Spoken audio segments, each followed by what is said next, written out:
Mbangu atika prophétie. Question angezali atika prophétie yango et pas ya nani. Première question. Atika prophétie yango pas ya nani. Si manango na oyo. Ndenge ya tanduki yaki nani azaka na prophétie yango na maboko. Ebanda quand prophétie oyo question misatu kaka. Je ne marche pas des mots. Je le répète haut et fort que Congo de Luboki la République démocratique du Congo quoi beto ba Congo de Nazando de Bangulu et Bambrois. C'est un marché de chiens et de cochons, OK? Zando de Fote Mwangana. Du Fote Mwangana kadimbi kudulubuna zite levo.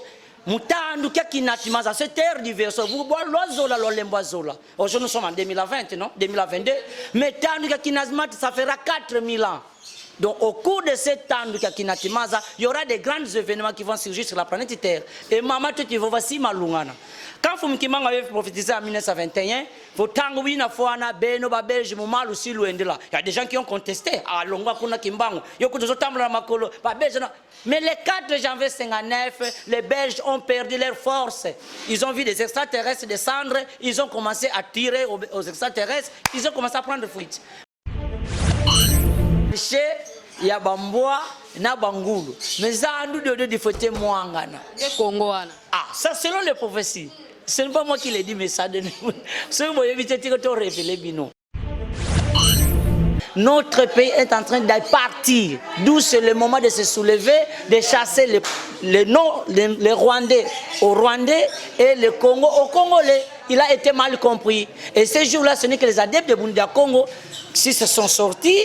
Et vous connaissez jusqu'à aujourd'hui les adeptes de Bunda Congo sont dans les prisons. Nation oye peut-être aye kokufela sur mission batindi. Aya liso na mission ya division kaka peuple na peuple a diviser bang. Oske Tatanza Fumukimbangu yandwa kubika RDC vo bwana kiza bwana kikubu mena. Est-ce que Fumukimbangu qui a fabriqué la République démocratique du Congo ou bien il a trouvé déjà les Belges ont déjà fusionné ces peuples forcément et il lui dit que si yo kabeto ko twavanga kadi bakulubeto bavo bya bunda tatanza myampungu mu mwita umosi mu village itatu kavena muntu ofete byo vambisa. Aujourd'hui on nous parle de Bosa Balanga qui a fait ça sont des Belges, sont des Français, sont des Portugais. Il faut une nouvelle classe qui ont des visions différentes que les autres. Le côté Kobina, moi, Oya Fumukimbangu, fallait peut-être le Moussala, Oya Salaki, pour Batubaye, non, Fumukimbangu, de Moussoubalorete. Est-ce que Kimbangu a fait le col à Jésus? Mais moi, je déclare dans ces plateaux, Fumukimbangu a fait des actes plus que Jésus. Je l'ai dit hautement. Fumukimbangu a fait des actes que Jésus. Par exemple, Fumuyusumwan Sososita, tout 3 clous seulement, il commence à crier, ah, mon père, mon père. Mais Fumukimbangu. Fille, il y a 200 litres, il y a soude caustique, est-ce que ça c'est une centre de résurrection aussi. Donc, Biso Tozolo Wake, Fumukimbangu est puissant, Belge est puissant, c'est Fumukimbangu. À part Batente, mais quel genre de démonstration Bolingto l'Aksabino? Donc, Fumukimbangu c'est un messager de Dieu, comme Jésus, comme Bouddha, comme Mohamed. Kamba bisika oyo bisono tobi prophète moi Kimbangu agende ko la siège oyo to bengi le Nouvelle Jérusalem. Parlons un peu de Kamba apparemment bino bo sous-estimé Kamba moi trop. Quoi? Bakulubete bavo qui peuvent alongo kayena mukiya yako. Fumukimbangu est un messager de Dieu. Mais Diangenda qui solo kele kameka la Fumukimbangu kama kumeka tambikisa kwa bana Nkamba yendaka la vata da Fumukimbangu quand il mata di lulusan solo Fumukimbangu viokele ka viokele ndo kia Fumukimbangu ka sala jaka kunkamba taka ya niveau Fumukimbangu za kumbonikina bakele mbuta matai mwanda ya niveau bosi wa sukula Congo sukula Nkamba mpe parce qu'il y a des autres là-bas tout si vous avez besoin de solo, bamakama wane komona na te. Donc alobabuki yuvula menga momokwe makwena nana sacrifice mili mwana. Donc ça, je peux dire que ce sont des sacrifices qu'on fait.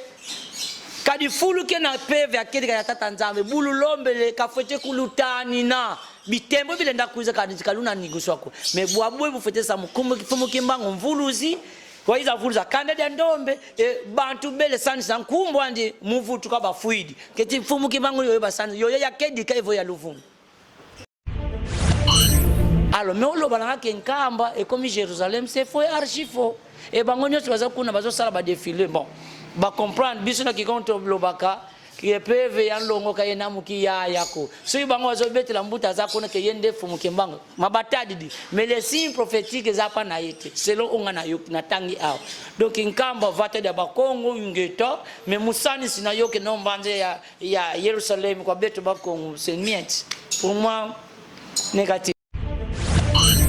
On a mboka fumu kimbango salela on remercie mais force au fumu kimbango salela en 1921 yango pété za kuna pour quelle raison bamso balobaka non fumu kimbango abanda message na le 6 avril mais c'est faux et archi faux. Le 6 avril on te fait ça date prophétique de fumu kimbango abanda musala fumu kimbango abanda musala na le 18 mars 1921 je corrige ça le 18 mars 1921 et à partir de cette date fumu kimbango asoba Jean Kasonga misamu miangitu kulubeni donc date le 6 c'est faux archi faux basosa te ya mu bible basosa date le 6 avril mu bible basosa te nkumba ya kinzembo mu bible basosa kumbe ya mbuta kimbango mu bible basosa kumbe mbuta kuyela mu bible basosa kumbe ya loezi mu bible buba mweni yo batuza savo beto vuna tuvuna kanti kinkulu kya kyo fumu kimbango tukabu mwana bwana temfuilo ndikwa beto kena kwa beto bundu da Kongo kena kwa bobe chinwani sa bundu da Kongo nga mambu maume bazola balembwa zola fumu kimbangu ibundu da Kongo kabiko la bundu da nsilulu kankamba qui démontre la capacité de l'Afrique. Abi l'Afrique était la première puissance militaire mondiale. Alors les Africains le col va bungisa bino kitina bino comme comment défendre mondele comme ko tremble oh ba mindele ba ko tremble défendre biso l'exemple de l'Égypte antique tous les grands mathématiciens ba yebi que hiéroglyphes mathématiques géographie ce sont des inventions africaines mais le col to bungisa bilo ko ba bani ko pakula biso maté moko ya kimuline ah teki mondele saka ka mondele un blanc qui démontre la capacité de l'Afrique. Abi l'Afrique était la première puissance militaire mondiale. Alors les Africains le col va bungisa bino kitina bino comme comment défendre mondele comme ko tremble oh ba mindele ba ko tremble défendre biso l'exemple de l'Égypte antique tous les grands mathématiciens ba yebi que hiéroglyphes mathématiques géographie ce sont des inventions africaines mais le col to bungisa bilo ko ba bani ko pakula biso maté moko ya kimuline ah teki mondele saka ka mondele. À l'époque, nos ancêtres construisaient des pyramides. Il n'y avait pas des élévateurs technologiques comme les lotés. Mais il y a des pyramides, même il y a 40 mètres de longueur. Mais on a besoin il n'y avait pas des appareils de mesure à cette époque, mais sur la pyramide, même l'âme du gilet et côté dans l'espace, on te dit que les mesures de précision par rapport aux technologies de l'économie.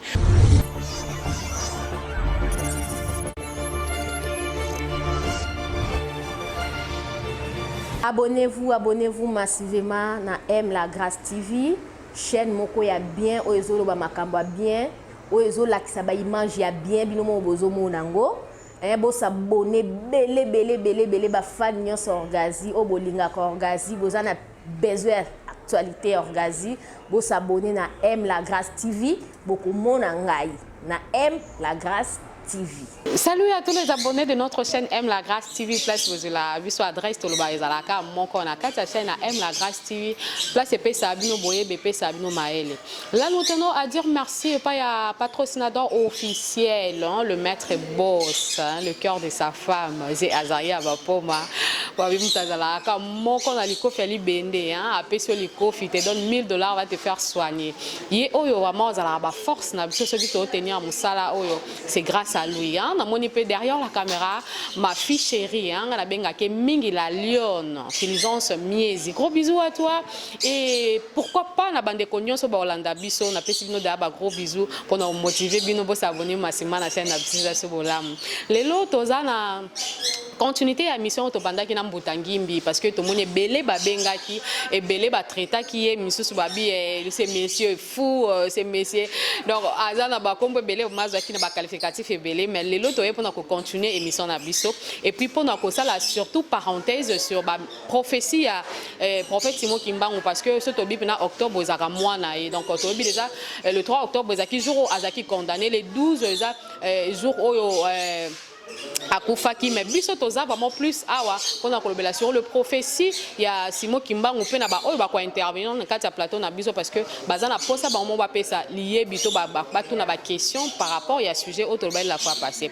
Alors pour ne pas monopoliser maloba na koti si mo mpa nanga invité nanga na kati ya champ pour que to me karosola à long et en large. Yenge mutangimbi yenge kena fumu lu sansu la Congo mwana Congo tekilaka bakampova bine mene ko kisonga sika vova nkumbandi sika vova nkumba luvila lwa ngudi vova nkumba luvila lwa se mboki vana yenge kwa zimpangi evo kwa bakundi kumba membutangimbi mwaka ngudi wena muluvila lwa kinanga savo kinzinga sedia kampe wena muluvila lwa kinanga savo ngena fumu kinzinga mwana bisi kinzinga bambuta yeba yaya yenge keno mutatu kimasi yenge kwa bino bakula mutulanda mbuta yenge ingeta bonso vovedi mutangimbi mwana Kongo tekila baka mpova va yutida bantu dintete kafitiki songa nkumbwani luvila lungudiani sediani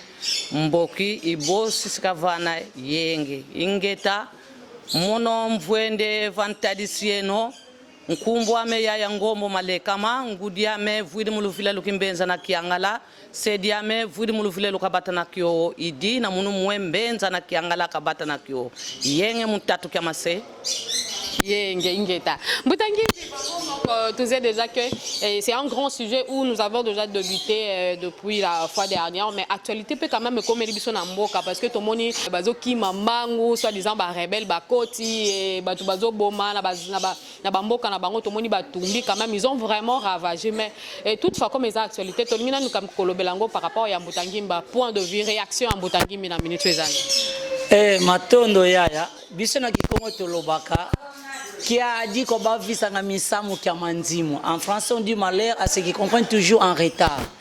Et nous le sens sur le Congo, dans la culture Congo, un prophète ne prophétise jamais si les choses sont en train de concrétiser.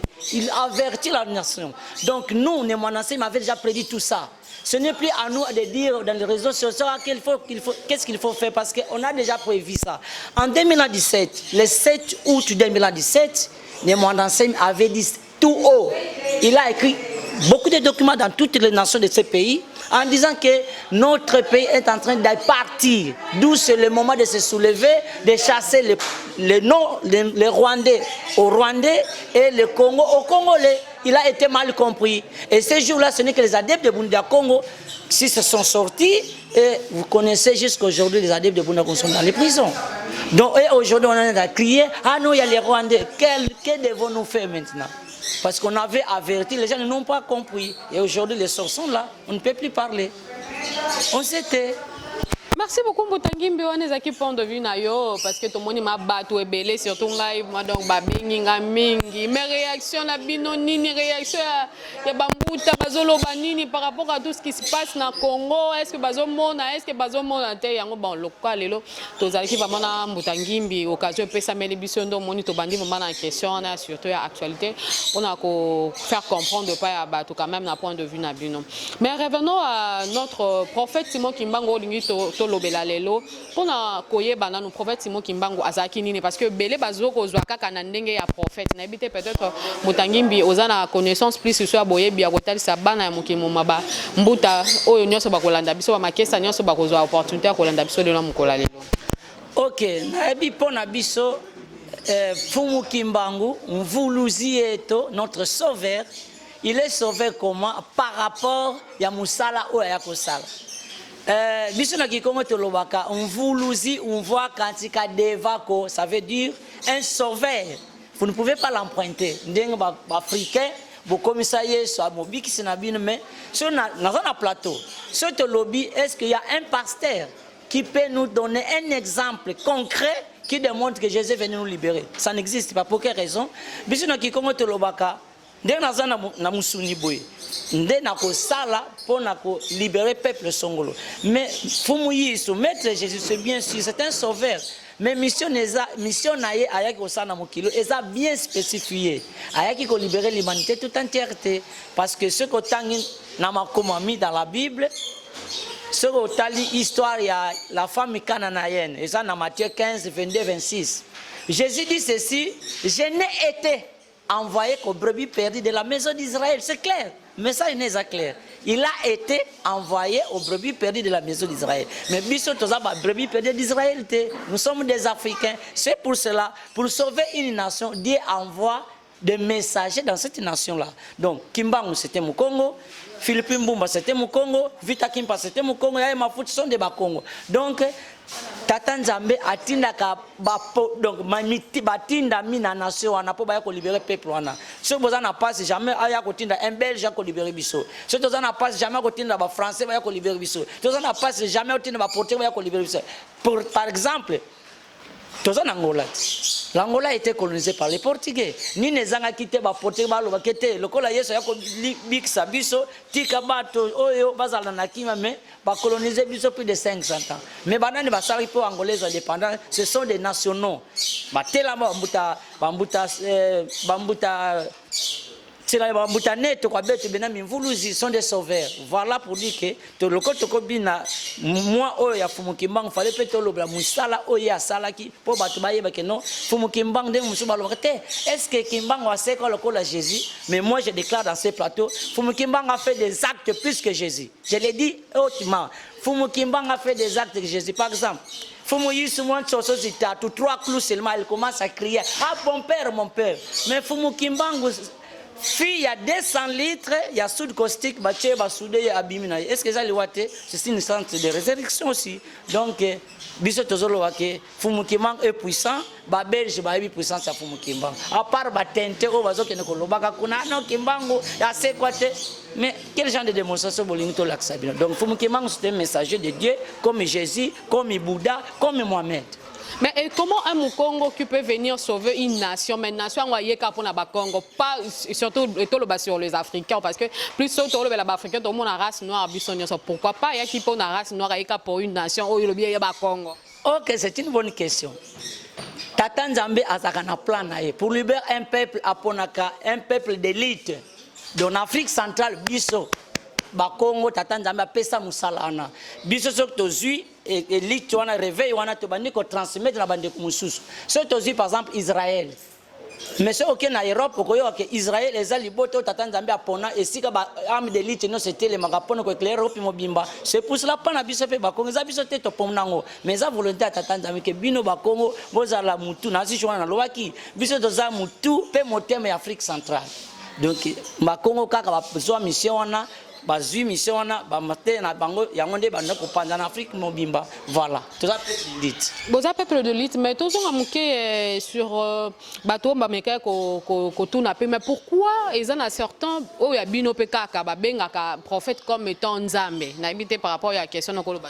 Je crois biso na ba Congo message biso to lobana ki Congo boye wa muvata diako Vomfumo kakizi diko. Quand tu as un mfumo kwa ndimwene. Ça veut dire quoi? Le Dieu tout-puissant ne peut pas venir sur la planète Terre, mais il s'incarne à une personne.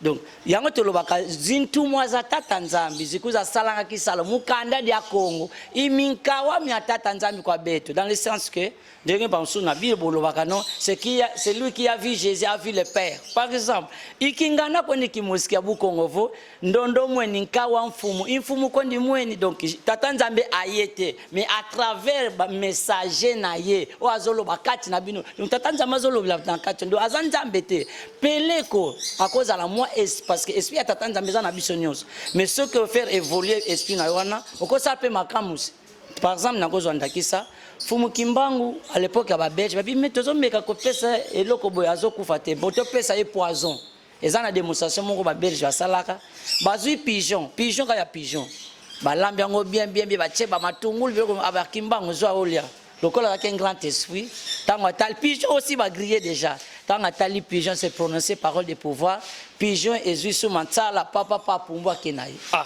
mais mutu azandeni donc degré o akomaki nango biso to benga ba Congo degré Fumukimanga akomaki nango to bengi walesa un demi-dieu mais aza Tata Nzambe te wakela mukili soki likolo na setetete donc ce ko yoki mutazo biso Fumukimanga aza Tata Nzambe toko yeba ya miezo za na plateau okobota so komi na mwana okoloba te ke nga mutu na bota mama marge yo pe komi mama mais mama oya yo ko benge kaka mama yo ko benga makaka mwana donc ndenge tata nzambe aza tata nzambe mutu moko ta komi komisa na degré wana bibenga pe ngape na nde tata nzambe ndenge ba chrétien ba kosa biso non yesu ye wana ka nzambe to c'est un petit dieu ndenge biso toza biso nyos biso mwa ba nzambe bike mais zo ba tata te oto sala likolo na se voilà. Merci beaucoup, Mbotangi Metoza, qui évolue vraiment dans l'émission. Là, je dis merci. Et puis, il y a Babi, ma copine de mon thème, il y a ma Kolomilai. Donc, moi, c'est Ambinga, Maria Moke. Gros bisous à Nayo. Mon thème, il y a John. Le couple parfait, on a toujours pour couper ça. Bon, force, c'est pas un déconamné ça là. Bien, même Mbotangi Mbi, tout compte, na Oetali Maramouya, prophète Simon Kimbango, parce que tout le monde. Ils ont maloba ebele lelo oyo ya lobaka na kala mais lelo tozo monango ko salema pona yo e lobeloni exactement baye baka degré à messager de Dieu biso ki ko to lobaka wa fwa wa tonda lelo toza lelo par exemple toza le 8 octobre non 2022 mais fumu kimbango maloba ne o aloba ba 1921 ba réalisation nango yango tozo monezo ko kisama donc ça veut dire aza messager ya tata nzambe ya solo parce que messager ya tata nzambe ya mona ka musika même 2 ans ou 10 ans avant bino bozo mona ngo ke il kamone ko sala maté mais ya monyango alobi dega fumu kimbango makamunyoso ya lobaka nyos yango tozo ko vivre ngo na mukolo lelo donc ezo laksa ke fumu kimbango c'est un messager de Dieu vrai par rapport à monsieur bakolo bakena ndinga za kimutu mwini bon biso kimbanga toyoka kakoza prophète mais bon ba o bazolo ba bongo etali ba me pona biso tebike fumu kimbango soki etende bamboko na biso za ki liberté na musala oya sala il a zalaki na si le premier noir a dénoncé qui libération ba race ou bien indépendance ba pays africain et malobi abimisa na 1921 tout le monde qui na ba 40 ba pays africain ba niko za ba libération. Voilà, tolingi to lobela plus sur la profession aloba ki que muto mwindo akoma mundele akoma muto mwindo. Mais quand on confond la petite parenthèse nango parce que ebele ba ko ta confusant na profession comme tu es mieux placé vraiment la gata plateau na biso fungola la biso na no et kinkulu to comprendre nango quand même. OK, merci pour cette question. Fumu kimbanga aloba ke kuntwala ndombe busika vutu kisamunzira lusansu lwande tata nzambe mpungu sika filisa simbikangangu kina kuza simba tonso tabana bakongo mutango yosi bazibu kangangu vyoka mindele mutango yo tunandika sema yesivi kisanza ça veut dire quoi nazozo andakisa moboye dans la sagesse qu'on dit ceci nos ancêtres disaient que ngolo zangandu mumaza quand zakanda dia kongo mumpeve ya mikamyambo tomona ka crocodile eza nyama moko azaka na mai mais abimaka pe na mokili aya koluka pe eloko akolia mais soki ya miezo ke kuta na ngando azotambola abi ngando tela moto bundanga nayo ngando akosani akoluka kende wapi akoluka zonga na mai mais pona zonga na mai ça veut dire quoi les Africains lokola ba mindele ba yakobimisa biso na kati ya mai to komi na mukili to perdre force poto zonga la force to zaki na esengeli to zonga na mai esengeli to zonga na culture oya mindele bakuta kibiso à ce moment là nasi il y a 2 jours passés nazolanda na YouTube un blanc qui démontre la capacité de l'Afrique abi l'Afrique était la première puissance militaire mondiale. Alors les Africains, le col va bungisa bino kiti na bino comme comment défendre mondele comme ko tremble oh ba mindele va ko tremble devant biso l'exemple de l'Égypte antique tous les grands mathématiciens ba yebi que hiéroglyphes mathématiques géographie ce sont des inventions africaines mais le col to bungisa bilo ko ba bani ko pakula biso maté moko ya kimulile teki mondele saka ka mondele tozo ndakisa à l'époque nos ancêtres construisaient des pyramides. Il n'y avait pas des élévateurs technologiques comme les lotés. Mais il y a des pyramides, même il y a 40 mètres de longueur. Mais on a besoin de côté, on a besoin de mabanga moga minene et si mabanga on est comme mataka ndenge nini. Il n'y avait pas des appareils de mesure à cette époque, mais ce qui était à la pyramide, même les lames de gilet et côté dans l'espace, on te dit que parce que na mesure na bango ya appareil mongo de précision par rapport aux technologies de comme. Donc tout le baki, mais c'est professionnel il faut mimanga le baki, ceux qui biso africain, tozongeli kiliti oya biso tata nzambe akopesa so révélation, akopesa biso so ba capacité autozaki na ngwa va mindele baya. C'est dans ce sens le baki que mutangu yo ndombe sika kituka monde.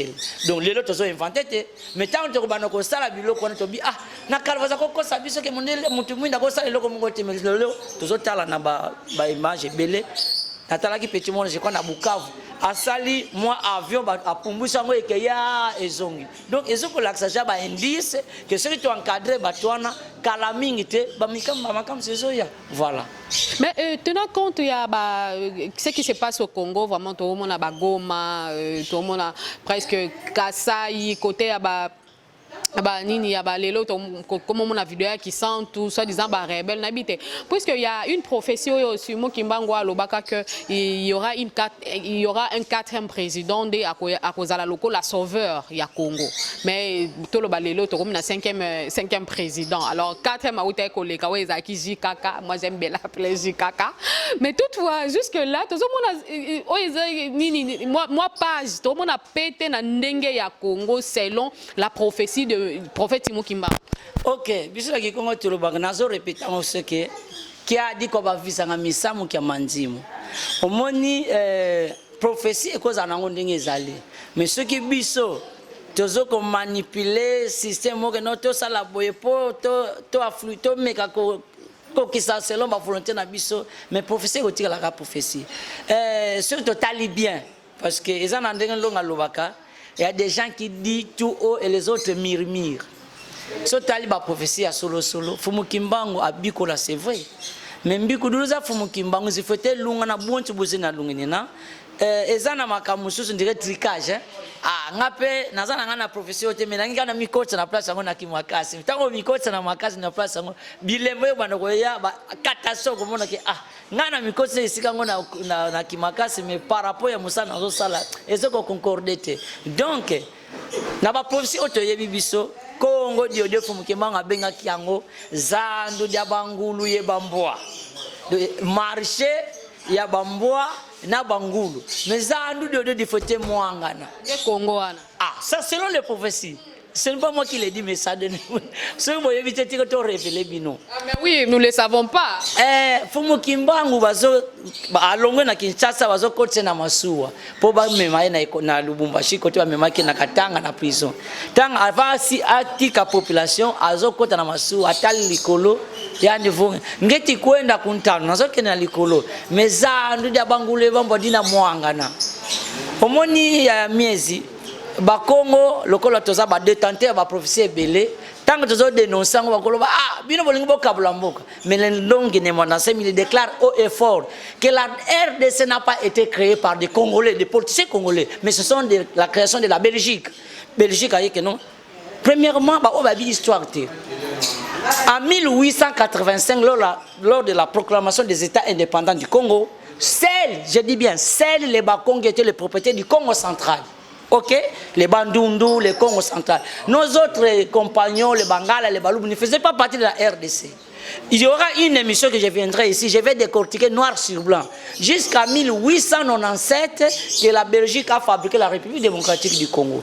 Donc, Bazouinan, Congo central, État indépendant. Après quelques années, Bazou Équateur, Babendi. Après quelques années, Bazou Wana Babendi. Jusqu'à 1897, va former la République démocratique du Congo, 6 provinces à l'époque. Mais le commission qui n'a fait enquête, ça les regarde. Donc, Yango va fumukima walobake. Vous dites na vos anos de makuela mankuika. Makuela mankuika za libala ya forcé. Mariage forcé. Ya mise, to lingile chéri moko boba e papa ngala lingi na ngaida bala eka na makasi. Tamba ko koso na ndako libalo ko lezaki volonté na ote ko sani. Ah, chavonda longo lolo kadilo tikutunati na mvola ngani munzo. So to moni libala ngo ko sona na ko sona. Oko desinga pe na ko desinga ka pe mama. Ngape zaki volonté na ngapete na bala yo. Yo pe ko lovete papa ngape zaki volonté na ngapete ngana bala to sani. To bomaka libala ngo. Yangon longa lobake. Si c'est comme ça, on va détruire ce Kimbambala. on détruit les Kimbambola, mutu azomo pièce na ye a yo mema biel o yo mema ce qui piston et pour toi qui former mutu comme sous parce que en Lubie la RDC c'était un sous-continent. Ce que talibien la Belgique qui a colonisé la RDC a que 9 provinces. OK? Mais du point de vue superficie, la RDC, la Belgique entre en RDC 80 fois. Mathématiquement parlant, la RDC devait avoir 720 provinces à la dimension de la Belgique. Est-ce que Ngangu c'est quoi bantu fika bena Ngangu? Donc ezana ba piège belé ba mindele ba tchela ki biso na ba mboka na biso mais boudie na vongangu tout le monde tout biso tozomeka kotalisa bandeko que non vatadi a dit qu'il faut dienda kuntoala toi tout le no kinti bundu le fédéralisme dio ile ndana tanti yo mutemuka mais kaka mprove yo ya non to sangana kaka biso nyonso tika ina kwenda kuntoala mais ton revenons sur le parole que tu viens de prononcer maintenant là sur Makambo Simo Kimbango alobaki ke zandu dia bangulu e bambwa elingi kolobani Zandu dia bangulu. Analysons tous. Zandu dia bangulu ye bambwa. Nasi na latita na tunaka mutu mobwe. Ya miezi zole wa sansa bibulu. Olingo boko la bibwele. Je vais prendre 3 exemples. Ozui ngulu, ozui meme, ozui nantaba. OK? Les 3 bibwele obino ngana lingi ko boko la bibwele makasi. Ozui les 3 espèces otie bango esika moko. OK? Oche bango esika moko epi ngulu aliaka linyoko taba pe aliaka linyoko meme pe aliaka linyoko loko lingo lesa bango okosani okokata linyoko kati okebwake oko constater nini kuna tango bazolia manioko bango nyose bakolia ndenge moko te ngulu akolinga aka sakapere meme akelingo puta abete mutu apusa ni mais pour nous sécuriser ba bibwele noko sa na mutamayele te pour nous sécuriser ba bibwele o na kosani ni na tongeli bangulu esika na bango na tongeli ba meme esika na bango na tongeli antabe esika na bango lokola ba espèce ango baza bango na bango espèce moko donc tango zo kabulela bango ba manioko bakolia na l'aise ngula entre bango na ngulu bakolia ba message pour za race moko idio de toujours le levo ce que boza na batu boko za la sagesse oyo munata nti oyo mouvement et créons des états fédérés bakongo ba kala fuluki au mais luyalo lwangu di luena do ti contrôler ba bonti mais so kaka non beto bota kala fuluki mosi ngula kolinga te même ali alinyo même pe kolinga te taba pusana wanezo bakongo balemba ma ba musu brutalité biso to linga ka brutalité biso zana biso ba meme bo pesa manyo to lia na côté na biso bongo te idio de kafumu kimangeli fo dio de na vo zandu de bangule bambwa du côté mwanga na kile fo bulu kakala mpakani voilà. Est-ce que c'était vraiment l'idée du prophète que non nation oye peut-être aye kokufe la sur mission batindi aya liso na mission ya division kaka peuple na peuple a diviser bang oske Tatanze Fumu Kimbangu yando kubika RDC vo bwana kiza bwana kikubu mena. Est-ce que Fumu Kimbangu qui a fabriqué la République démocratique du Congo ou bien il a trouvé déjà les Belges ont déjà fusionné ces peuples forcément et il lui dit que si yo kabete ko tavanga kadi bakulibete bavo bya bunda tatanza myampungu muita umosi mu village itatu kafena muntu fete byo vambisa. Aujourd'hui on nous parle de Boza Balanga qui a fait ça, sont des Belges, sont des Français, sont des Portugais. Il faut une nouvelle classe qui ont des visions différentes que les autres. En 1800, en 1945, après la Deuxième Guerre mondiale, l'Allemagne a été divisée. OK? Mais les prophètes Congo ont prophétisé ça. Ils ont été divisés. Mais en 1989, la Belgique s'est réunifiée, l'Allemagne s'est réunifiée. Donc, ils ont détruit le mur de Berlin. Et chez nous, en Afrique, au Selanga, et au Sungu, et tout ça sont des œuvres de colonisateurs. Et nous, la philosophie actuelle de leur diversion ne veut pas ça. C'est pour cela que vous ne voyez pas l'étoile qui brille en Afrique, vous croyez que non, moi je peux aller faire l'intervention même aux États-Unis d'Amérique, je ne serai jamais complexé. Ok? Je vais dire que moi je suis Congo, j'ai une autre philosophie par rapport aux autres. Mais non, permettez, nos scientifiques par exemple, ils vont prendre leur reconnaissance en Israël, par-ci, par-là, mais quand ils viennent chez nous ici, ils n'arrivent pas à matérialiser ce qu'ils veulent. Longa Congolais, oui, dit Kubika Kanda Diampa, une nouvelle classe. Il y en a Mutangi Muketi, vous dites, mais Mutangi Mamot, tu vas que ça quoi Bakidimo. C'est dans cette université que nous appelons aujourd'hui Bundudia Congo. Donc, il y a Fumu Kimbango Kayandi Kubika, la République démocratique du Congo. Il est venu rencontrer ça. Et quand il m'a dit, Zandu Diobu de Navo, Yonzi, quoi, Ce n'est pas nous, mais les êtres d'espace vont le faire. Mais soyons clairs, je veux vraiment tout le temps à combo ya zando, yozobenga zando. Parce que ça, la biso, surtout que Congo peut sembler un peu superflu. On parle de zando. Jusque-là, apparemment, c'est que je pourrais dire, ça aura parabole. Donc tu continues de parler en parabole. Mais nous voulons que tu décortiques parabole. Tout le temps,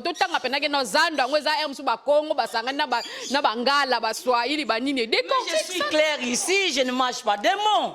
Je le répète haut et fort que Congo la République démocratique du Congo c'est un marché de chair et de cochons, ok? Zando de fete muangana. Di fete muangana kadimbi kudulubuna zitelevo. Mutandu kia kinatimaza cette terre diverse. Vous boire l'oizola l'olemboizola. Aujourd'hui nous sommes en 2020, non? 2022. Mais tandu kia kinazmat ça fera 4000 ans. Donc au cours de cette temps de Kakinatimaza, il y aura des grands événements qui vont surgir sur la planète Terre. Et maman, tu vas voir si malungana. Quand Fumkimang avait prophétisé en 1921, il y a des gens qui ont contesté. Mais le 4 janvier 1959, les Belges ont perdu leur force.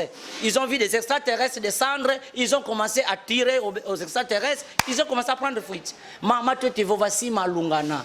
Zola zola, zando da bangule bamboa, si da muangana. Ce n'est pas nous qui disons ça, mais les êtres de l'espace ont déjà prophétisé ça. Donc, ça peut prendre du temps, 10 ans, rien et l'autre, mais ça va se concrétiser. Et après que muangana bon, on a dit qu'on vient pas, c'est une prophétie, selon vous que le prophète Mokimbango nous a prédit quand même. Et que muangana, c'est que muangana, mais quand est-ce que pas? Parce que Zandu et muangani, mais royaume Congo, comment vous allez le réunir encore de nous? Ok, tout on est ngungi nous a causé dans funu beni. Beto vo fumu kimbangu ya niveau bia bunda tata nzambi, ça vena muntu kolenda bio vambisa. Au cours de cette ère du verso, unu kia kitulenda tula 10 ans katuna mona ndako me Congo dina tata mona e ki yindu kia kikena mu bintu mya bantu. OK? Twakele ku mvita za kilete munchino. Mais qui attendait que nous qui invite les Namansa Kunti et Angola. Les gens ne connaissent pas. Mais le 22 février 2022, je crois, Baba ya la banseto, Baboa, Bana, Yenge, qui a côté na Tiunukaki. Donc, maman, tu te vas. Mena masona makala muminka na mianlongo sima vanga makaka mukaka kadi tiluza tata nzambi zilinda bakantango kantilunga na kaka mukaka sima lunga na kwani kwa beti mona bidimbo beti zayavo vonti yo imwanga ne nti yampa ina kuza butuka yoyo totibokela betevo kimvuka kiantima l'Union de l'Afrique centrale, la Confédération de l'Afrique centrale où on va mettre une bonne politique divine. Par exemple, il y a certains messages que Nemonanse m'avait donné dans les années antérieures. Moi, en tant que sage africain, je ne peux pas tolérer que les Noirs entretuent entre eux. Il faut utiliser une certaine sagesse. Mais, pour nous qui avons tout le monde, mais bon faut moi dire kanda kalenda kala katela makavova mais faut moi dire kanda wavova bukavova kalwandimba ko c'est pour ça il s'était le chef de famille est là, il a donné des conseils, vous l'avez pas entendu, il s'était, il voit ce qu'il a prédit tenter de se concrétiser, il ne va plus parler. Quitte à vous maintenant d'aller dire ah viens, tout ce que tu nous as produit c'est ça, maintenant que devons-nous faire à ce moment-là, je sais il aura un mot à dire, sinon c'est ça. Merci beaucoup Mutangi Minabi ke ba question ko ya ebele vraiment ba to belé pe ba Rolanda biso pe ba Rolanda biso vraiment bazoto na ba question na ba malgré une box mais lelo to roza quand même na opportunité occasion à côté à deux personnes pour na vraiment temps exact ngongeza ngonga mais Mutangi bi avant na côté ba to na biso déjà dans na bi ba ça déjà signe pour ba luka côté na ba question na bango o ba côté mais question nanga apparemment tu n'avais pas fini à répondre en gros en fonction à 4e président, voilà, il y a Congo, il y a comme étant sauveur pour nous libérer Mboka. Parce que Mboka, n'a pas été tout le monde, il n'a pas si qui s'est mis ma casse, il est sous et tout comme il y a la guerre, il y a Rwanda, baby sa Mboka, ça fait très mal. Mais quand même, dans la 4e prophétie, Mbotangimbi, quand tu as Mozindo pour que tu comprendre du sous les Ibango je crois que la profession de Fumukimba, je crois qu'il a dit ça devant le missionnaire en 1917, je crois, si je me trompe, en 1922, pardon. Il y a un niveau, si va telama mwana Congo, j'ai bien mwana Congo.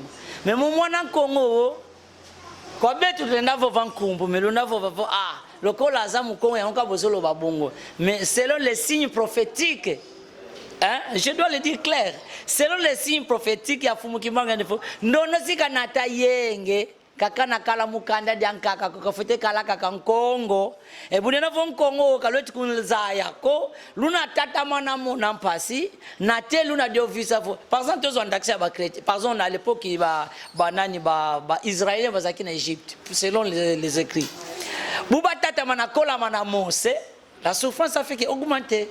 Mais après avoir dit que non, pangizame, votre col meneka malongi mamose, vetu mpasi siza tata mana, qui tu faut te vendre. Tu es né quoi mose, votre tata, tu lèves qui là, tu vis le vonge kala na kutokatela mumpasi, mutanga yo vova diamu qui vonti ya vofama. Buba tu si ba visa fo yenge tu zole munseto. Tu taleti nkongo vovanga munsi yai, tu kumvana kimfumu, tu kumvana kisalka dia tante mutanga yo ngatu momalo timono kalomana kala diamu. Voilà en bref, vos louvisi de louvisi, vos catus, ne la vovant. Non, non, oui, bon travail ici, on parle de 4 par exemple présidents qui doivent amener la paix, mais il y a beaucoup contourné, beaucoup à gauche à droite, mais non pas silencieux, le mukuza kulu vuluza.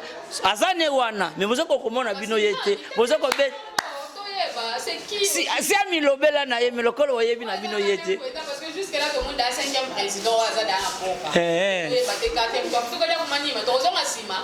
na bon, c'est un peu la vérité ou on que parce que les gens faisaient de la vérité, rien d'autre. Monsieur Total, il va te belle wazolo bakete, bete kimfumu kia motonde mwana 5000 mukiaki, weti nous sono. Pour voir dit ça, ah non, il s'est autoproclamé, mais il a dit ça sous l'ordre de mes chefs et hiérarchie. Aloba ou aloba. Alors, Marvo Vangazin Touma, à Golo Wangon sort na parabole, mais yes, il y a Milobela. Donc, ba oba yebidachi wana basa référence makamoni on est menacé maloba et tant na ba réseaux sociaux ezali bolo banan mais le 4 janvier 2000 je crois 21 ne menacé masala ka fête moko boye alobaka o aloba bolanda maloba o ya aloba siki boko konga koye baki a partir maloba ne wana donc mon spirituel ça na plan moko songlo en Afrique mais le kolo biso tozo désobéir yango parfois yango passe zo ya c'est donc ne mwanda se mié moko ba messager le prophète c'est moi qui m'bangwa loba et tous déjà notre intervenant monsieur soazan en ligne déjà na ebi azana ba question na ya ko retourna na pambuta ngimbi donc déjà to fungoli voilà un instant yenge yaya wema vipi luna yinge tamambo tebeno tu peux tout ma vie tu n'as pas de bon son. Qui ndenda vova qui kama mukiko ngbe mudingala be mu France be allemand jambo kumbanza allemand ngina. Ya ça serait mieux et tout yambila mudingala. Voilà donc on a na lingala pour faire comprendre à tout le monde et mbuta aux autres gens en direct voilà. Question na yo et puis présentation na yo. Ok, merci Mbuta inabayaya yengi kino ngakomo na azali Mbuta masakiri na vandi na mbanza na mboka alman na Europa wa komo na Mbuta masakiri sena pesibino alors azaki na posa na Mbuta to yo kike alobike Mbuta kimbangu atika prophétie question ngezali atika prophétie yango epa ya nani première question atika prophétie yango pa nani simanango na oyo ndenge ya lobyo tanduki yaki nani azaka na prophétie yango na maboko ebanda ka prophétie oyo question misatu kaka Yeah, merci beaucoup Mbuta. Donc j'espère Ozawana Oroyo Kandenga pour répondre. Merci beaucoup pour l'intervention Nayo. Yeah, Mtangi, il y a pour la parole.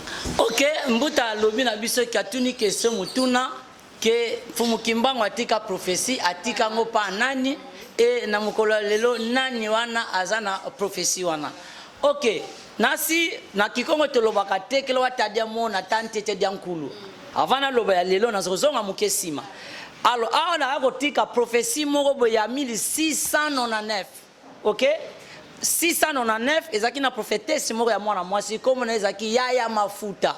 na kotanga na livre eza na prophétie wana na livre ya Maniema na page na chapitre 33 de 1 à 3 ya mafuta 1699 na kotanga na Kikongo po na kolimbulango na français abi mukisivu kia mvua funda di muskama sama no luvoye voir mama mafuta wanata kwa mpeve kuzandu jamani yanga maluozi mama mafuta wavizu kwa mpeve yanti kabikula yandi vo kala kiese onge manianga kadi kwena kuwa uke kutuko kadi muvumu kiaku muna butu kamvuluzi wanene una nata ntemo wangolo una vutu la bana bakongo munzila Kongo kansi engwa kwange ye manianga buuna mona nyoka ya mbalu ye banje la vo imutondia.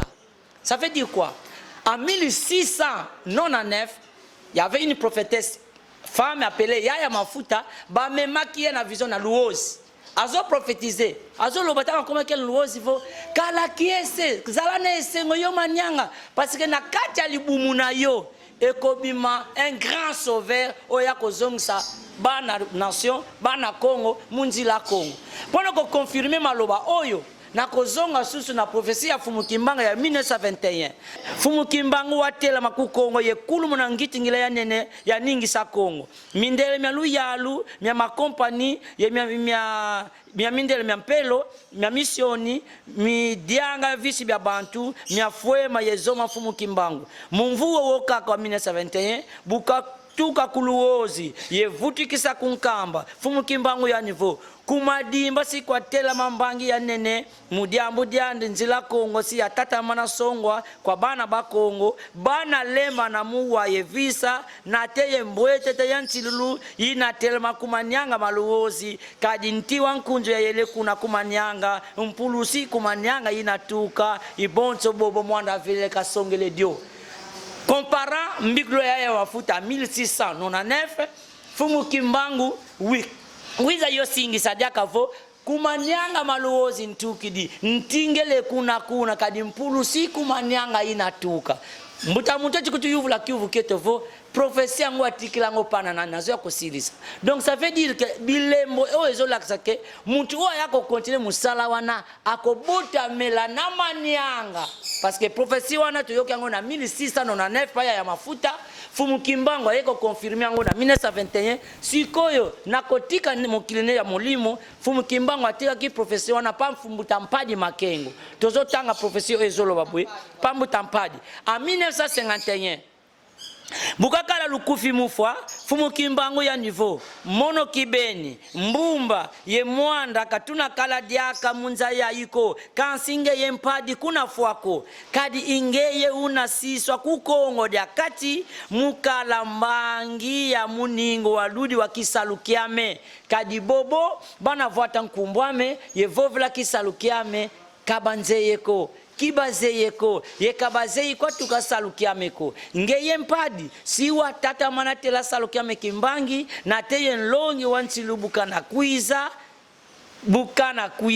bukana telama ye yandika salukiame salukia mpulusu tangwa kumusi zanza ya isi ya lunga kadi iyandi una tata mana salukiame salukiaku salukia mwela Kongo mono ngeye ye yandi umosikwandi mudiambu diandi bantu babingi si balekela kimbangi kya kuminu mudiambu diandi bana ba Kongo si bavutukisa munzila ntemo munzila ludi munzila Kongo bikalusaku muno lwa tata ndamya pungu lwa sikila muyani. Ça veut dire quoi? Prophétie oyo mbutampa Fumukimbanga atika ngo pa mbutampadi et ce total bilembo basi du temps basi prophétique ezo que s'incarner na nani selon yo sikoyo. Selon le téléspectateur, ok, je crois na loba ki bien mbuta masaki mbuta intervient tuni mituna wana na zongi na sima na zuire prophétie à 1699 pa ya mafuta total nan écart na 1921 Fumukimbanga yeko confirmer que auti luozi ati ko lona kuna nzete ya mobeso po l'esprit c'est là etalisie que sauver ayako botemela kaka na manyanga atiki prophétie na Fumumpadi vo yo ozotala temo ya musala nanga musala ya mutambumba po biso misatu tokozala sute mais yo tozotika comme témoin tango komona longi atelemi yenda ko continuer musala nanga musala na yo donc yango na tozoloba ke prophétie wana na mukula lelo ezolobela pa ne mona temi nayebi ke mbuta oyo ki réponse na yo ya ba question oyo tourner mais biso peut penser na biso ngeke de plus tango prophétie ko ina maboko ya mbutampadi a transmettre pas ya nani pour que nyonso oyo la tanzoto et puis quand est-ce que la prophétie en question et que c'est réalisé parce que te bida ne mo dans semi azawa na tozala na ye déjà chaque fois to yebi da ba dégâts na sala mbuta na lela fort donc to yebi da ma na sala alors quand est-ce que la prophétie va se réaliser mais les prophéties c'est réalisé pour quelle raison Fumukimbango prophétie au Atika en 1951 ok longi ya botami mais Mosala na yene mwanasema ayeko bandango na 69 le 3 juillet 69 ne mwanasema a été sacré à cette époque je crois il avait 24 ans d'âge a bombi message pendant 17 ans en 86 le 4 janvier 86 le monde spirituel a payé autorisation à bimsa Mosala BDK en public donc 69 en clandestinité en 86 à bimisango libanda tango mutampadi ayoki kene mwanda mutu moko atelemi boye na boye atali babilemo te mutu yango batiyebisaki nga ye wana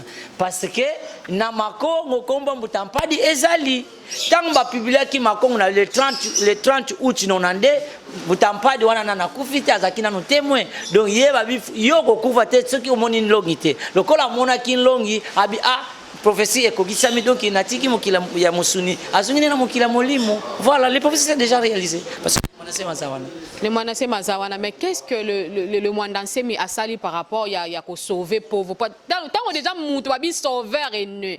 Donc, tout ça qu'on se rendre compte qu'il y a un peuple qui était en esclavagisme. Tant qu'on le sauveur ailleurs, il faut quand on l'a mais jusque là, et tout le bapenza, franchement, moi je vois rien du tout. Hein, na magambitali maman ya kimusuni boy. Tout moi na biso salvation te na mboka Congo juste. Ok, bakulubet bavo tatanzamia mpungu kasoba ngantiko vo banto bantiyo ekabateke le soba nginu zantimamia oko. Le sauveur est là.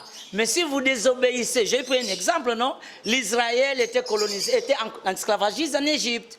Mais quand ils ont désobéi les enseignements de Moïse, Dieu ne peut pas faire des miracles en désobéissant les enseignements de Moïse. C'est à cette époque, le Mwanasem est là, il est en train de vous enseigner.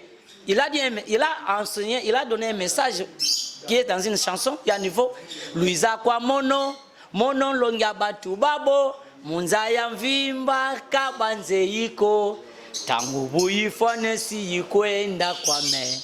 Kamutuko ukundiongi. Il enseigne les politiciens et les religieux. Louisa Yalusonga Manso Kingeti Tambola, Manakulukitu Lamboma, Inatani Nanchetu. Le jour là, j'avais dit un adage qui dit ceci, dans la sagesse Congo Bakulubet Bavo, Ntia Kondo Amboma, et Kitukidi Kimpangala. Si aujourd'hui vous êtes en train de crier, Havarwande, Kadinti, Kitukidi Kimpangala. Kimpangala, Muntu, Kote le Kunzo Ntane Ninkatu, Yantikidi Yatikida Maki. C'est pour cela que vous êtes en train de crier. Mais bakulubete bavo mboma inani munsi mboma ibama yala mboma ibangu dizanganga mboma ikilombo kianti idina bakulubete bavo nsi yakondo mboma ikitu kimpangala dans une maison où il n'y a pas un protecteur n'importe qui peut faire du désordre. Savontiza Afrika, volwa kitu kidizaba kitu dizo kimpangala kadi lukondo lo malongi. C'est pour cela, j'ai pris un exemple. Ngandu mumaza kakalanga. La crocodile a la force quand il est dans l'eau, mais quand il sort de l'eau, il n'a plus la force. Donc toi nous, votre zolota vous voir tangolo, vous mulu sens de. Mais mon enseigne est là. Bakulubet bavo. Mvuluzi kalenda kuizi ye keti kati nongolo ziziliani. Mais vos kango kizi vuluza wena kuncha bunzimbu. Vous allez continuer à souffrir. Ce n'est que ça. Oh, merci beaucoup. Un voluzi oyo luba nango Axel Sunda alubagabi ni mwandanse mo babagaza longi aza sauveur mais azalaka na ye sauveur soki asali dégâts na ye ba pesi enveloppe na ye amsu avani na ekimia ke komi batamisa ke komi bombisa. Bon, yango tolobaka na kiko. Azimo enveloppe ne akaki wana abomba mina. C'est tout à fait normal parce que kavenant tout moi imosi ko uziti swanga mutanu kikena. Njina yimbila nkunga umosi va plateau. Bavo kavena saluko kifanane saluki antumwa muntontolo bakondo minu bamanabwa bakondolo vibudulu oh pasi zantumwa luze hizo nganani lembo za yazo wamona pasi wakwa muswa wakondo kutusadisi wamona pasi wakwa muswa wakondo kutusadisi malongi mo mabanatanga mafwe misanga babwangala banwanisa ngantumwa yo yeba kuntombi langa lufwa le 24 avril 2020 vous avez vu des chars de combat chez moi dans semi bavona mazikila mais il est là disons le vo ntuma buka kuizanga malongi mani makanatanga makanku musanga génération ya yandi ah monsieur c'est un bandit mais après son départ dans ce corps physique nous on dit ah ne mon ancien était grand aujourd'hui on parle de fou Mukimbang mais quand il était vivant on le considère c'était fou non c'est comme aujourd'hui quand mon ancien va quitter le corps physique on va commencer de le prier comme on prie Jésus ah ne mon ancien mais quand il est avec nous je vous dis ce qu'il veut. Mais pardon, pour changer l'évangile, c'est très important parce que tant que tout le monde a bougé mon kili, après a vu enveloppe à kaki à zongi, ce qu'on va oyo ba olanda y les sons ni bazo. Ce qu'on a habité que enveloppe en ya kaki et le kaki na télévision que ni monacé une enveloppe ni kaki alo basute. Biso na kikongo to lobaka. To benga na portrait kala boka. Na kikongo to lobaka masonu kwa masikilanga mpova kazi sikilanga ko. Du moment que ne monacé mi philosophie na ye nyonso yaki nango astika ngona ba mikanda. Donc je peux dire que unu kia kine monacé mka Canada ko mene monacé mi wena parce que des milliers de livres qu'il a écrit. Je ne sais pas que tu vas belle si bizarrement na zo yonji kadaka yoka je ne suis pas si donc malongi ya Congo mameni kota mobi konko bi abianza donc quoi bête il est sauvé mais en quoi mais dans son enseignement si on pratique son enseignement vous allez voir que nos pays vont changer mais si du moment qu'on est en train de désobéir ah non y était tant bien parce que Bisimazou ils n'ont pas le temps de dire que nos pauvres ont souffrir va changer méthode bien va changer calendrier na bango non donc vokaluna sobako yango na lobby tatanzami ampungu kasoba ngantiko vo bantu bantiyo kabatekele sobangi nous anteba miako donc sans changement de mentalité Dieu ne peut pas faire des miracles autres miracles au moins totali ce qui vidéo na bandu mamone bazokota biso tika totelema ah tango ba telemi biso toloma na Kikongo tatanzami ampungu usalanga bafuluke na bantu betisala donc vous devez prendre votre détermination que non le coup les arbres doivent changer de comportement en changeant de comportement il faut tout ça sans cela miracle koyate.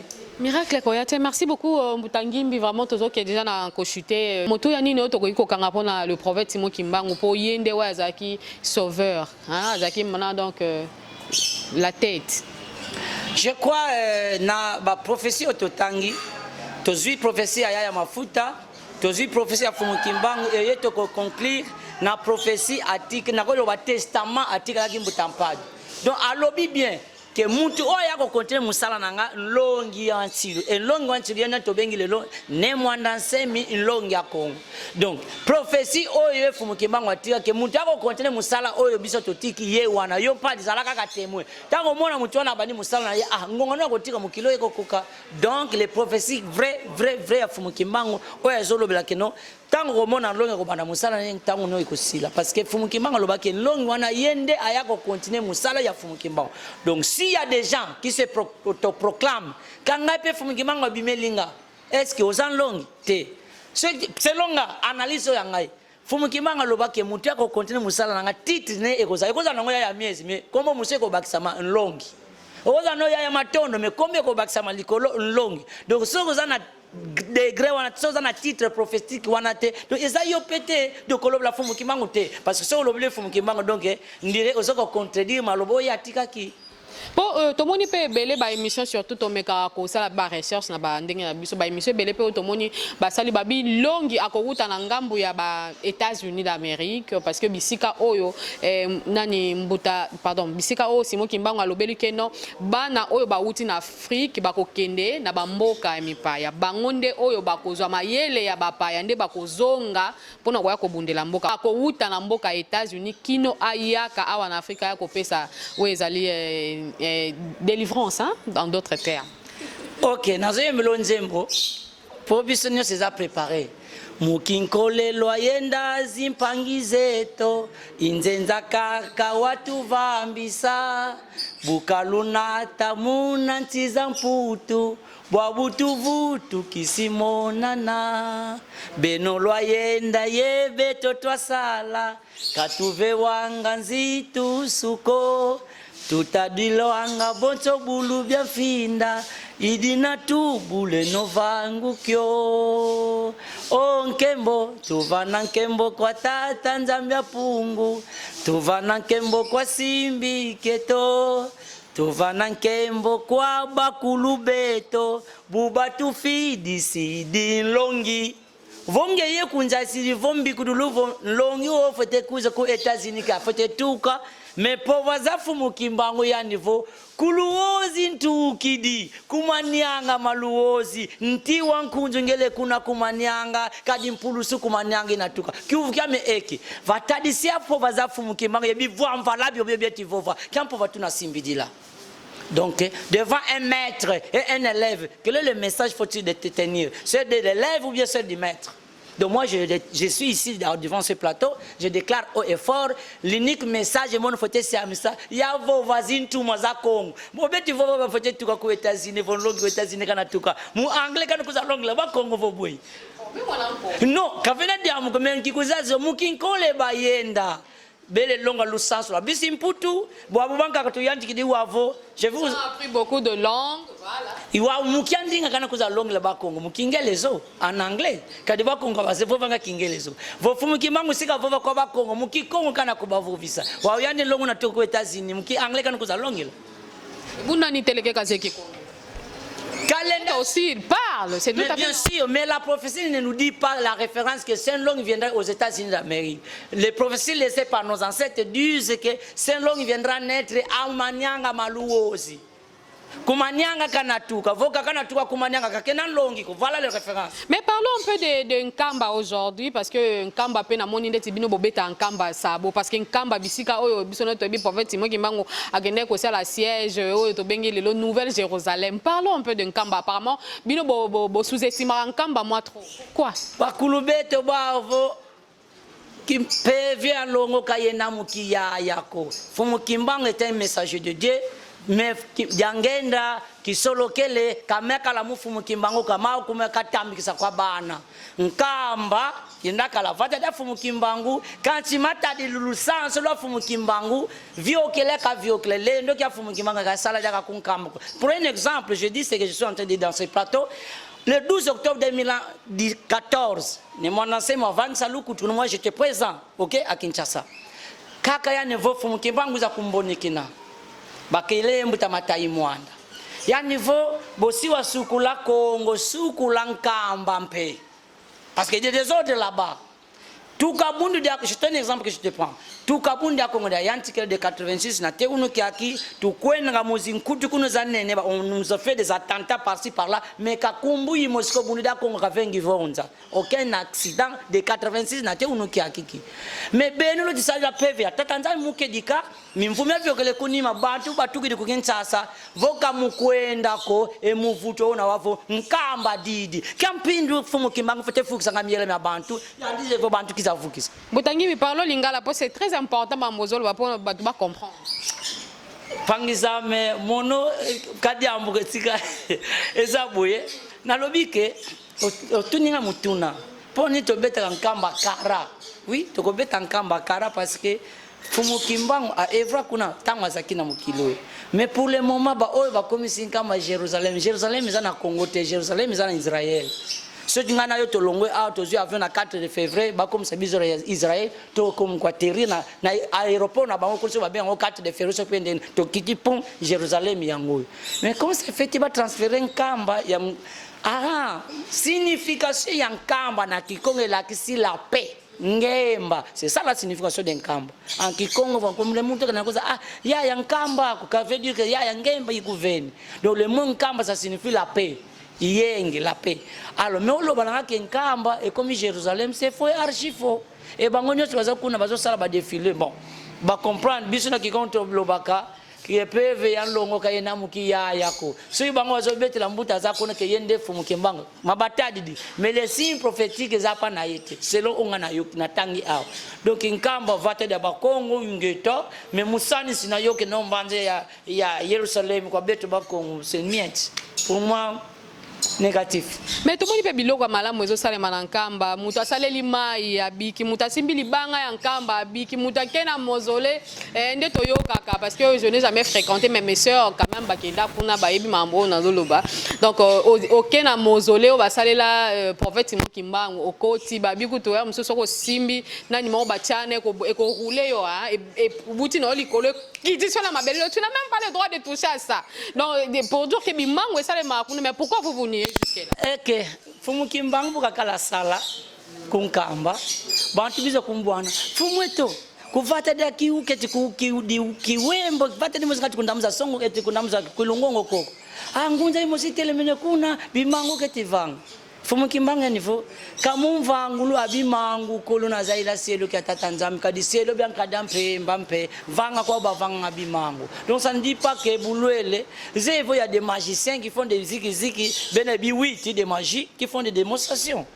Alors vous voyez tous les démonstrations vous bantu vous selo ngolo za tatanzam na salamu ba unkatu kana kwa ngatu ngolo za tatanzam biwiti bien ayant des magies et bien bien kumsola vous botang on a vu par exemple tous akal ndakisa Deniles Nakin. Alors, ça c'est des pouvoirs de Dieu.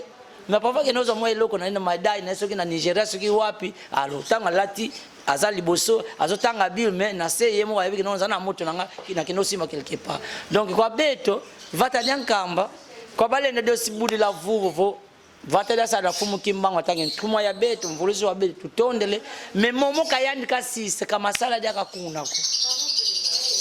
Nazoloba ke mboka wana eza mboka fumu kimbango salela on remercie mais force au fumu kimbango salela en 1921 yango pete eza kuna pour quelle raison bamso balobaka non fumu kimbango abanda message na le 6 avril mais c'est faux et archi faux.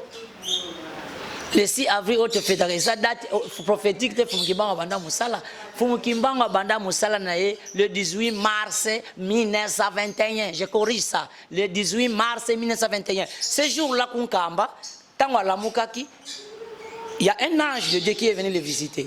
Bukasi kama musuka le 18 mars 1921, fumu kimbango tizai sa kwa bakala ni kunkamvo, mufuku dia adidi. Dans cette nuit, mbasi atata nzambu za kumbonekena, ye kuntsonga saluki ka kumfidisila munza. Et à partir de cette date, fumu kimbango wa soba. Jant kasonga misamu nyangitu kulubeni. Donc date le 6 c'est faux, archi faux. Basosa te ya mu Bible. Basosa date le 6 avril mu Bible. Kadi beto tuzevonlele wantsompa bakwenda nwan nati ngiko kawaba huko bakulubete ba vonlele wantsompa ka utomi nga makinuko efumu kimbango ave predi vokunto ala beto bakongo tuna kalenkanda masoni kwa malongo ba ukiuvu kwange yaya fa plateau twende kunkamba kyankanda basadila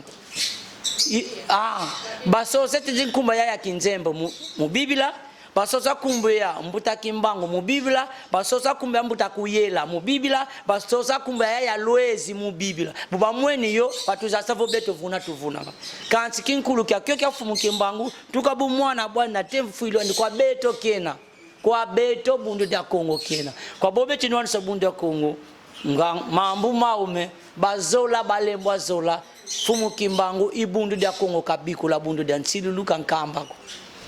Merci beaucoup, malgré qu'il y a beaucoup qui n'ont pas compris, mais bolukanga na inbox na expliquer bien mambo ya bimisi mamingi mingi awa mais tout le monde appelle makila quand même ezo tanga mwa mingi na nzela nkamba tolo belango vraiment pour ne pas marcher ba mot et comment plus ba visiteurs so baké parce que nzela ya gomata des nzela o ba étudiants pe bakenda batanga quand même to comment on a souvent ceux qui bakei pour na ko visiter Nkamba, ceux qui bakei na retour, pardon, ceux qui bakei na ko kende te ba ça l'accident, mais du moins tu as remarqué que na retour na bango accident et puis accident wana et sous kaka te no ba blessé, non, il y aura toujours de morts, il y a toujours de sang versé. Nous c'est dû à quoi? Ah, mais j'ai bien dit à la miezi que j'ai pris un exemple, Bundu Congo de 86 jusqu'à aujourd'hui. Ok? Ceux qui n'ont pas dans le plateau, bande kumusu ba ibede ka bazali. Donc tokenda ka ba banti kumusu otolo ba na Congo ti kumusu donc toke ba manifestation écuménique na kokolo ba non. Lukutu kuno na kala par exemple musu ba uti Kinshasa, ba musu ba uti okipe wapi, toke kutana mais accident mon côté même ba tenter koza. Donc tant ko lobake ceux qui bozo bondele ya solo ba makama wane ko mona na te. Donc alobabuki yuvula menga momokwe makwena nana sacrifice mili mwana. Donc ça, je peux dire que ce sont des sacrifices qu'on fait. Quand il faut que na peve akedi ka tata nzambe bulu lombele ka fete kulutani na bitembo bile ndakuiza kadiji kaluna niguswako. Mais boabwe bu fete sa mukumbu kimbango mvuluzi kwa iza vuluza kande de ndombe bantu bele sani sankumbu andi muvutu ka bafuidi. Keti fumu kimbango yoyo basani yoyo yakedi ka evo ya luvumu. Merci beaucoup Mbutangimbi. Donc comprenez moi ngonga notamment na fin ya émission na biso Mbutangimbi na habité un tout petit message na bana nyonso ba yenge ba mbuta nyonso ba makesa nyonso mukimbo ba Orlando na émission oyo ilo ni na motuya oyo lingi ba retenir pona lelo. OK, kwa zimpangi na ngona kikongo po ba OK, ingeta ba mbuta zeto bavo mayala nzonzi kasika babako. Mayala nzonzi kababa kwa disongi levo nzonzi bine menenge vova kwa zimpangi beti kundanda bena ubikongo be ya byanza kingeti lulomba lutata mwana kututula ngolo busiketo ya miezi kidivo munzila ya ito nunga soba bapangi to bakunga di mulusanse lwa kongo bakulu betu bavo tonkoko ilembo sobanga kansintima mutu soba usobanga soba muki mumalongi na mateya donc vavangizi di na opesa mbote kwa bambuta zeto mbuta masaki di nzuzi na Alemanya baya eluka ukumesa ku Belgique bambuta yoba bambuta makengo aux États-Unis d'Amérique ba makesa mayingi na yingi ya manatanga baba savondonga siaka yebusikete kena vava mangudi ya ngombo busikete savo wizidi yika ngolo kwa mbuta ngimbi kidevo mutata manavana ngolo kwa mono biyenge bambuta bakala ben babonto biyenge ben luveni ingeta. Voilà, il y avait aussi une préoccupation pour na bande comme ce soit bi kinkuluketo ba ko za livre oyo ndengeni. Alors Mbutangimbi aza déjà pour répondre à mituno botuna kinga babi Mbutangimbi tolele kinkuluketo mais kinkuluketo comme eza livre to za beaucoup oyo ndengeni.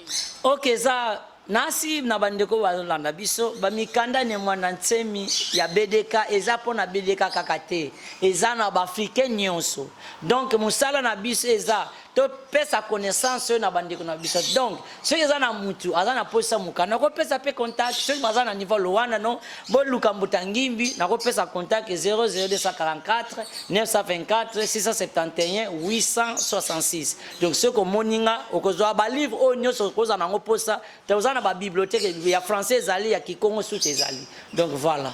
Voilà, merci beaucoup donc pour vous Botuna Ngai Kinkuluketo. J'espère que Boyoki Oyo Mbutangimbi alobi. Moi je dis merci et pas à grand frère nanga propre hein, babi les mano de corazon ouais, mais au mano. Na pese mo mbote Enrico Lofo. Gros bisous à toi et bongo pourquoi pas na pese ça sous gros bisous et pas à grand frère nanga hein, wazana kati ya Brésil hein, Victor Mwalambuta hein, babi hein, nanga tongo aza toujours on a pendant que ça avec plaisir na moni pe bongo babi les tontons charmants crémeux hein babi Panzu d'Eric tonton moko très beau azara toujours wana pona ko pesa biso vraiment ba force merci na binono so bozali libakwa kolanda biso na bosanité esika oyo yamba biso malamu hein et pas ya S8 C8 Kongo Sébastien mon tonton ya tongo mon papa hein, mon chou charmant ya papa azala wana toujours pour ta pesa biso esika na ye donc pour ton travail merci vraiment na bolingo oyo témoignera rapport na biso. Merci na bino so bolanda ki biso. Contact na biso ezawa na même chose na ba poser ba question même inbox je suis là bokoki ko contacter juste un numéro eza bon de l'écran bokozwa biso pour na ba question oyo ekolanda soko lingi pour participer en direct en tout cas on est là avec ce numéro là tokozwa bino. Merci na bino so popisa biso attention particulière ngana mbutangimbi na mbuta na ya ngombo na ya ngombo to pesi no au revoir ciao ciao.